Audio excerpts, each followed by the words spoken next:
పార్వతీపురం మన్యం జిల్లాలో ఎన్డీఏ కూటమి తరపున ప్రచార సభకు ముఖ్య అతిథిగా హాజరైన కేంద్ర మంత్రి నితిన్ గడ్కరీ ఎన్డీఏ కూటమి అభ్యర్థులను గెలిపించాలని కోరిన కేంద్ర మంత్రి నితిన్ గడ్కరీ పార్వతీపురం మండలం చినబోండపల్లి గ్రామ సమీపంలో సభ ఏర్పాటు స్థానికంగా ఉన్న సమస్యలైన నీటి సమస్య, యువతకు ఉద్యోగ అవకాశాలు మరియు ఏళ్ల తరబడి ఏనుగులు తరలించే సమస్యలపై ప్రత్యేక దృష్టి సారించి వాటిని తగు చర్యలు తీసుకుంటామన్నారు. మన కూటమి అభ్యర్థులను గెలిచి తిరిగి అధికారంలోకి రాగానే అన్ని సమస్యలను తీరుస్తామని, దానికోసం మన కూటమి అభ్యర్థులను గెలిపించాలని కోరారు.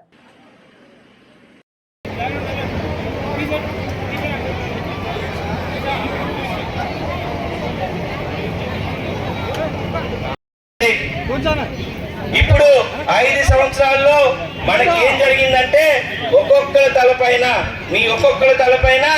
2 వెల్కమ్ టు అందరాస్ శ్రీ పివి మాధవ్ గారు, పరశురామరాజు గారు, వారపురెడ్డి జగదీష్ గారు, సైనికులైతేనేమి, తెలుగు తమ్ముళ్ళు అయితేనేమి, బీజేపీ నిస్వార్థ కార్యకర్తలు అయితేనేమి, ఈవేళ మనందరూ కూడా అకుంఠిత దీక్షతో ముందుకు మనకి భరోసా ఇచ్చారంటే ఖచ్చితంగా జరుగుతుంది. ఈ రోజు మన దేశంలో చూస్తే నరేంద్ర మోడీ గారు, బీజేపీ ప్రభుత్వం మన ఇండియాని, భారతదేశాన్ని విశ్వ గురువులా పెట్టిందంటే మన ఆంధ్రప్రదేశ్ అభివృద్ధి కేవలం కూటమి నాయకత్వంలో, అక్కడ నరేంద్ర మోదీ గారు, ఇక్కడ ఎన్డీఏ కూట ప్రభుత్వం, డబుల్ ఇంజన్ సర్కార్ వస్తేనే సాధ్యమవుతుందని చెప్పి మీ అందరికీ తెలియజేస్తున్నాను. ఈరోజు చాలా సమయం అయింది. మనకి ఎలాంటి సందేశం ఇవ్వాలని మనం అందరం ఎదురు చూస్తాము. దానికి ముందు ఒకే ఒక్క విషయం చెప్తున్నాను. ఈ రోజు లిక్కర్ బ్యాన్ చేస్తానని జగన్మోహన్ రెడ్డి గారు వచ్చారు మన దగ్గరికి. లిక్కర్ బ్యాన్ జరిగిందా? నేనైతే జరిగింది అనుకుంటున్నాను. ఎందుకంటే ఆయన ఇప్పుడు పోస్తుంది లిక్కర్ కాదు, విషయం మాత్రమే. గొప్ప నాయకుడు భారతదేశాన్ని ఎంత గొప్పగా తీర్చిదిద్దారంటే ప్రపంచ దేశాలు భారతదేశం రోడ్ల గురించి నమస్కారాలు. నూకాలమ్మకి నా వందనాలు.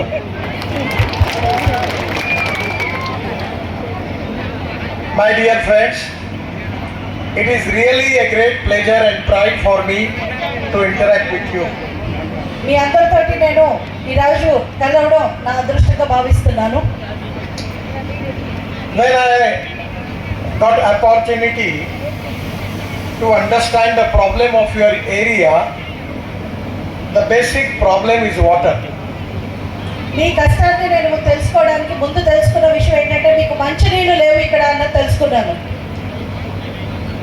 I am working in farmers and running 3 sugar mill in the area of Vidarbha in Maharashtra.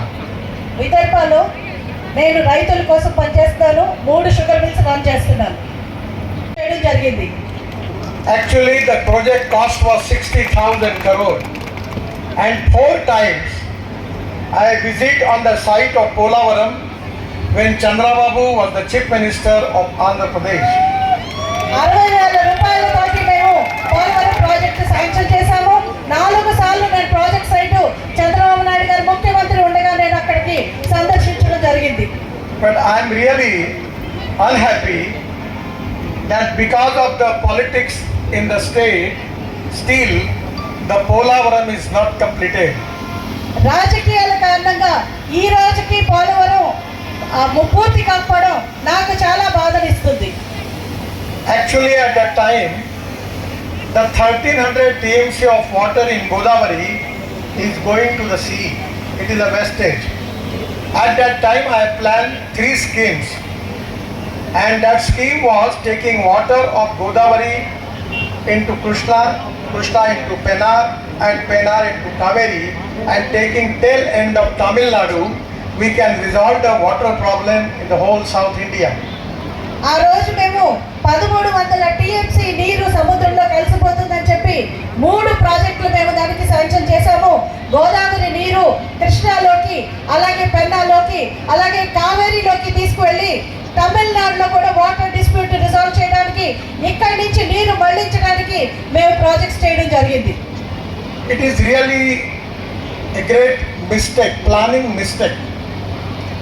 At before 47, the government at that time under the leadership, Congress government under the leadership of Nehru ji, their priority was wrong. Congress ప్రభుత్వంలో ఉన్నప్పుడు వాళ్ళు చాలా తప్పుడు నిర్ణయాలు తీసుకున్నారు. 1947లోనే వాళ్ళు ఒక తప్పుడు నిర్ణయం